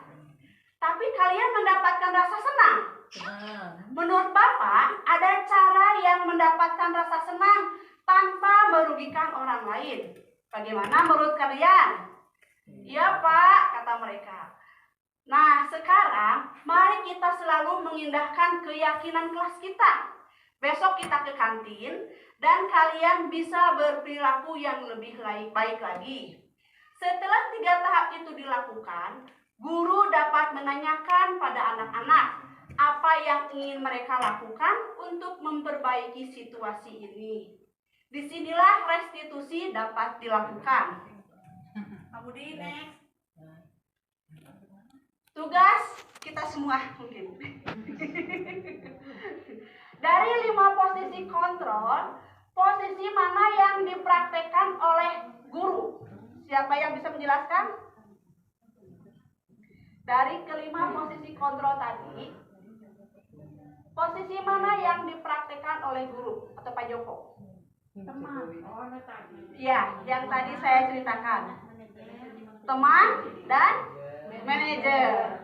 Kedua, kebutuhan apa yang berusaha dipenuhi oleh Mario dan Adi? Kesenangan. Bertahan hidup? Kesenangan. Kesenangan. Yang ketiga, apa yang dikatakan guru dalam tahap menstabilkan identitas, validasi tindakan yang salah, dan menanyakan keyakinan kelas. Menanyakan keyakinan kelas, terus alasan melakukan, main lempar-lemparan, terus apa lagi? Validasi tindakannya salah. Iya, salah dan tidak boleh diulangi kembali, atau kita cari solusi kesenangan yang lain. Kalau memang mereka sudah senang melakukan lempar-lemparan itu, kita cari solusi yang lain bagaimana cari kesenangannya itu. Yang keempat, kira-kira sesuai prinsip restitusi, apa yang akan dilakukan Mario dan Adi untuk memperbaiki kesalahan mereka pada Pak Joko? Pak Syarif. Pak Syarif. Iya, meminta maaf, mengakui kesalahannya dan tidak akan mengulangi kembali. Mau dilanjut, next.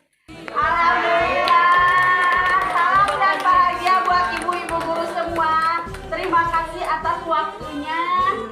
Mudah-mudahan ilmu yang kami berempat sampaikan bermanfaat dan bisa dipraktekkan di kelasnya masing-masing supaya kelas kita dan sekolah kita makin berkembang pendidikannya dan anak-anaknya makin cerdas dan berakhlak mulia. Terima kasih. Wassalamualaikum warahmatullahi wabarakatuh. Undangan dong buat teman-teman kita dari CGP Angkatan 10 ini, mantap banget. Terima kasih ya Bapak. Iya, nanti ditunggu ya Bapak Ibu yang lain menyusul nih, sudah ada nih CGP Angkatan 11 ya. Calon CGP Angkatan 11 sudah ada. Semua akan merasakan CGP pada waktunya. Oh, ada calon guru pensiun ya, bukan cuma calon guru penggerak ya. Yang penting CGP. Betul, yang penting CGP. Iya. Bukan capek dari jangan. Iya, terima kasih banyak Bapak Ibu-ibu ya dari teman-teman dari CGP Angkatan 10, dan terima kasih juga Bapak Ibu yang sudah membersamai dari awal sampai acara ini. Semoga ilmu yang diberikan yang manfaat dan kita bisa menerapkannya di kelas masing-masing. Untuk menutup, mari kita tutup dengan membaca hamdalah bersama-sama. Alhamdulillahirabbil alamin. Mohon maaf apabila masih ada kekurangan. Terima kasih. Wabillahi taufiq wal hidayah. Wassalamualaikum.